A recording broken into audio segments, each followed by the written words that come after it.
Let me begin by saying that as a secular humanist and as a progressive liberal atheist, I condemn and denounce any and all violence. While I do detest and abhor Donald J. Trump and believe he is the greatest threat backed up by his Project 2025 theocratic fascist cabal to our democratic republic, violence is not and never is the answer. I send my condolences to the family and friends of the rally attendee who was killed and send my best wishes for a speedy recovery to those who are injured. I do want to see Donald Trump held accountable and punished for his many crimes, both in the courts and at the ballot box, but not through violence. That being said, the call is coming from inside the House. Thomas Matthew Crooks, a 20-year-old who shot at Trump, was a registered Republican who voted in the 2022 midterm election.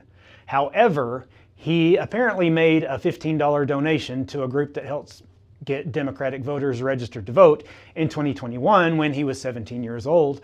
So his political leanings and motivation behind the attempt on Trump are kind of an enigma right now. So everyone should really wait for the FBI to complete their investigations and wait to get all the facts before jumping to conclusions about who is to blame. Politicians on all sides should especially denounce any violence or talk of retribution and work to end the political polarity in this nation. That being said, those MAGA folks who went immediately to social media and blamed Biden and liberals should immediately retract their inflammatory statements and apologize for recklessly putting the blame where it does not belong. Although I'm not really holding my breath on that. And let's be honest, Donald Trump has called for and advocated violence constantly since the day he came down that goddamn escalator stairs.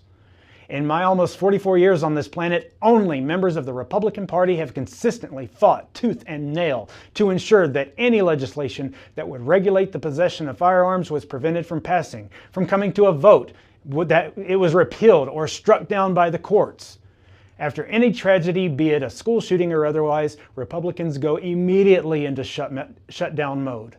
How many times have we heard in the immediate aftermath of a tragedy, Republicans rush to declare, "This is not the time to politicize guns," or "Don't blame the guns," or their stupid empty platitudes of thoughts and prayers. They're quick to blame mental health, but oh yeah, they're also the ones who have done all they can to defund mental health care around the country.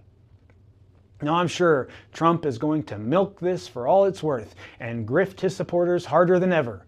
Unfortunately, this event will almost certainly embolden him and the MAGA cult to respond with hate. And they'll give him their money. Hard-working people who can barely afford their lives as it is are so blinded by this wannabe dictator and his cult of personality that they'll sacrifice their $15 or $25 to this so-called billionaire. And he'll probably use their hard-earned money to pay his legal fees and not his campaign. Honestly, these people are victims of decades of misinformation and disinformation from the likes of Fox News and right-wing talk radio personalities, so much that they live in a completely different reality. I feel sorry for them.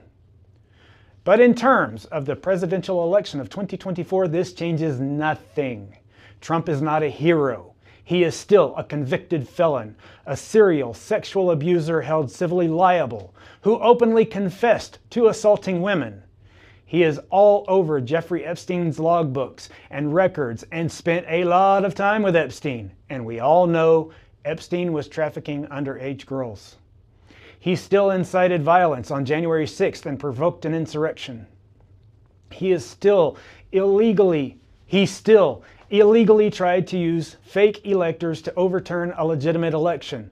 He has still stoked hate and violence against American citizens because they are black, brown, Latinx, Muslim, LGBTQIA, or any other thing than a cisgendered heterosexual white Christian. And he is still an existential threat to our democratic republic, who has stated he wants to be a dictator and overthrow the Constitution. He must be stopped. He cannot be allowed anywhere near the levers of power again. He must be held accountable for his crimes, but not with violence.